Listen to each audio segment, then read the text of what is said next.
Okay, so this is another analysis video. We're going to do chapter 2 of Mason and Dixon, and it's a very short chapter. But uh, basically, it's the idea I mentioned last time that of how vivid all the characters and all the dialogue is in this book. And I also mentioned that it's very hard to classify because it's at times it feels like a poem, and it's a play, and it's all in the form of a novel. So I'd say a good thing to compare it to would be Moby Dick, which some people call that a Shakespearean epic poem. I've heard that description of Moby Dick before, and because it's just a long series, chapter after chapter after chapter, and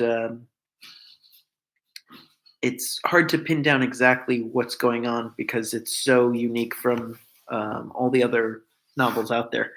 So we're going to read this, and this chapter is a letter Dixon writes to Mason after learning that that they've been paired up together and that they're going to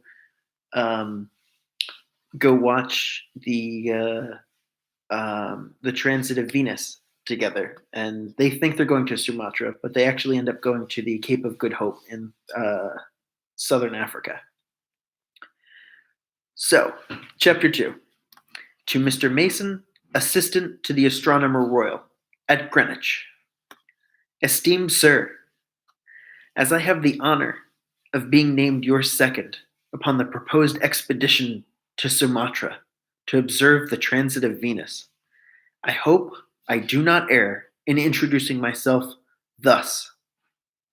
Despite what reassurances you may have had from Mr. Bird and Mr. Emerson, and I hope others, as to my suitability, yet yourself being adjunct to the prime astronomer of the kingdom, 'twould be strange, not odd, of course, but unexpected rather, if you did not entertain a professional doubt, or even two, as to my qualifications.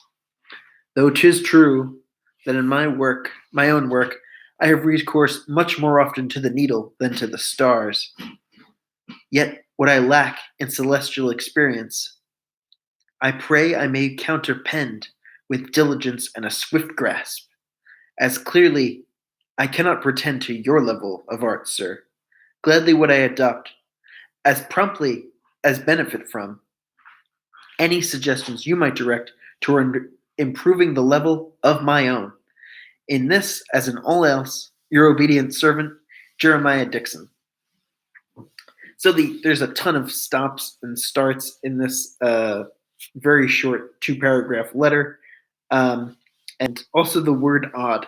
He mentions the word odd as if he's afraid that he says it would be strange if Mason wasn't a little apprehensive about, like, who is this guy? What's his qualifications to be an astronomer?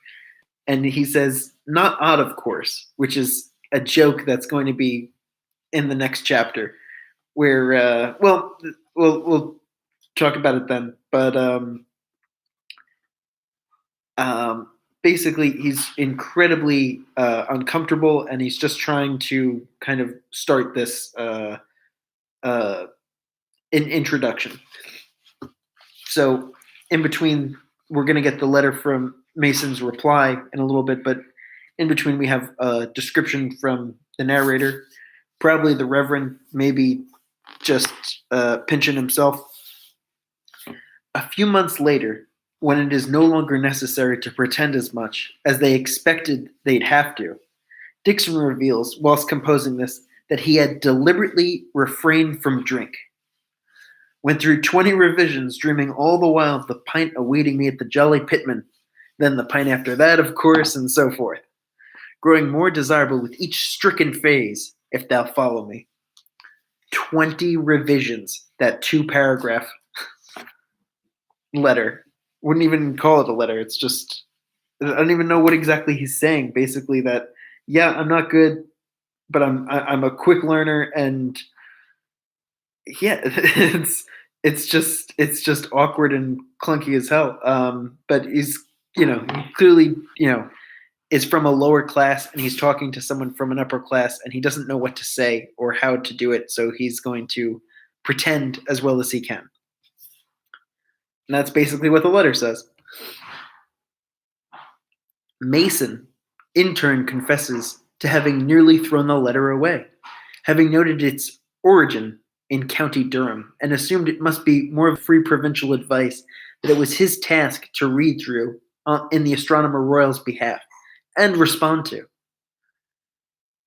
Yet 'twas so sincere,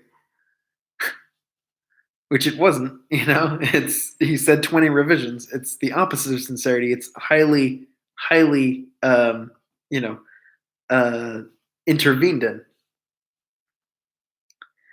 'Twas so sincere, I instantly felt shamed, unworthy, that this honest country soul believed me wise. Bitter deception. So right away, you've got, the jolly Dixon, like the very, comfortable, kind of fun-loving, and the incredibly melancholic Mason.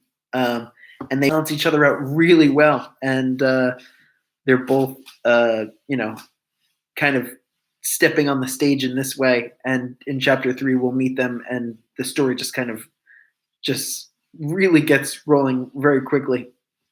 So this is Mason's reply. To Mr. Jeremiah Dixon, Bishop Auckland, County Durham, Sir, I have yours of the 26th ULT, and I am much obliged for your kind opinion. Yet I fear the doubts may with justice fall upon your side, for I have never taught anyone upon any subject, nor may I prove much skilled at it. He sounds like Socrates.